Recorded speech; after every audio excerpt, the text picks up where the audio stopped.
اصحاب کہف کی داستان قرآن مجید میں سورۃ الکہف کے اندر بیان ہوئی ہے۔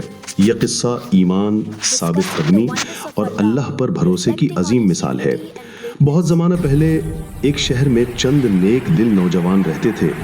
اس شہر کا بادشاہ بت پرست اور ظالم تھا۔ وہ چاہتا تھا کہ اس کی رعیت بھی بتوں کی پرستش کرے، لیکن یہ نوجوان خالص اللہ وحدہ لا شریک پر ایمان رکھتے تھے۔ ان کے دلوں میں توحید کی روشنی تھی اور وہ کسی بھی قسم کے شرک کو قبول کرنے کے لیے تیار نہ تھے۔ جب بادشاہ کو معلوم ہوا کہ یہ نوجوان اس کے باطل دین کو نہیں مانتے تو اس نے انہیں بلا کر حکم دیا کہ یا تو بتوں کے آگے سجدہ کریں یا سخت سزا کے لیے تیار ہو جائیں۔ نوجوانوں نے بڑے ادب اور بہادری کے ساتھ جواب دیا کہ ہمارا رب صرف اللہ ہے، ہم اسی سے دعا کرتے ہیں، اسی سے ڈرتے ہیں اور اسی پر بھروسہ رکھتے ہیں۔ بادشاہ ان کی باتوں سے سخت ناراض ہوا اور انہیں دھمکی دی کہ وہ اپنی جان کی خیر منائیں۔ نوجوانوں نے مشورہ کیا کہ اگر شہر میں رہے تو ایمان خطرے میں پڑ جائے گا، اس لیے انہوں نے اللہ پر توکل کرتے ہوئے شہر چھوڑنے کا فیصلہ کیا۔ وہ ایک پہاڑ کی طرف نکل پڑے جہاں ایک بڑی سی غار تھی۔ انہوں نے سوچا کہ شاید یہاں کچھ عرصہ پناہ مل سکے۔ وہ غار میں داخل ہوئے اور اللہ تعالیٰ سے دعا کی کہ اے رب، ہمیں اپنے فضل سے محفوظ رکھ اور ہمارے معاملے میں آسانی پیدا کر۔ اللہ تعالیٰ نے اپنے نیک بندوں کی دعا قبول فرمائی اور ان پر ایک گہری نیند طاری کر دی۔ وہ نیند کوئی عام نیند نہیں تھی بلکہ صدیوں پر محیط ایک معجزہ تھی۔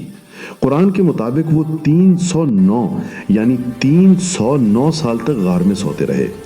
اللہ تعالیٰ نے ان کے جسموں کو محفوظ رکھا، سورج کی روشنی کو یوں موڑا کہ وہ انہیں نقصان نہ پہنچائے، اور وقتاً فوقتاً ان کو کروٹ بھی دلواتا رہا تاکہ جسم خراب نہ ہو۔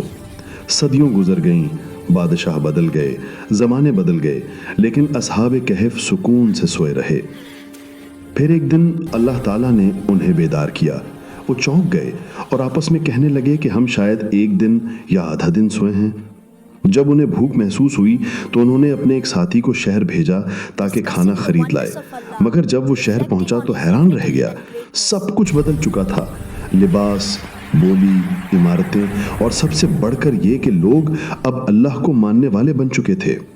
جب لوگوں نے اس نوجوان کے عجیب لباس اور پرانے سکے دیکھے تو انہیں حیرت ہوئی۔ تحقیق کرنے پر معلوم ہوا کہ یہ وہی نوجوان ہیں جو صدیوں پہلے ایمان کی خاطر شہر چھوڑ گئے تھے۔ یہ خبر پورے علاقے میں پھیل گئی اور لوگ ان کے ایمان، استقامت اور اللہ کی قدرت پر حیران رہ گئے۔ اصحاب کہف کچھ دیر بعد دوبارہ غار میں گئے اور اللہ نے انہیں ہمیشہ کے لیے اپنے پاس بلا لیا۔